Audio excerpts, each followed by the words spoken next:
नीतीश कुमार ने जिस तरह से अपने आंखों के सामने बिहार की शिक्षा व्यवस्था को ध्वस्त कर दिया या होने दिया, इससे 2 पीढ़ी बर्बाद हो गई। अब अगर बिहार में एक अच्छी सरकार बन भी जाए तो भी जो लोग इस दौर से निकल गए अब वापस आकर अपने आप को शिक्षित नहीं कर सकते हैं। उनको जीवन भर शिक्षित समाज के पीछे ही चलना पड़ेगा। और इसीलिए मैं इसको बार बार कहता हूं कि नीतीश कुमार के 17 साल के शासनकाल का सबसे बड़ा काला अध्याय शिक्षा व्यवस्था का ध्वस्त हो जाना है। और इसका सबसे बड़ा नुकसान गरीबों का है। जिस गरीबों की ये लोग बात करते हैं, सामाजिक तौर पर वंचित लोगों की बात कर रहे हैं, सबसे बड़ा नुकसान तो उसी का है।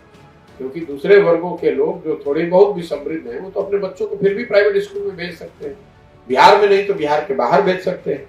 लेकिन जो सबसे गरीब तबका है उसको तो आपने इंश्योर कर दिया कि वो जीवन भर मजदूर ही रहेगा। अब वो मजदूरी से और गरीबी के कुचक्र से बाहर नहीं निकल पाएगा।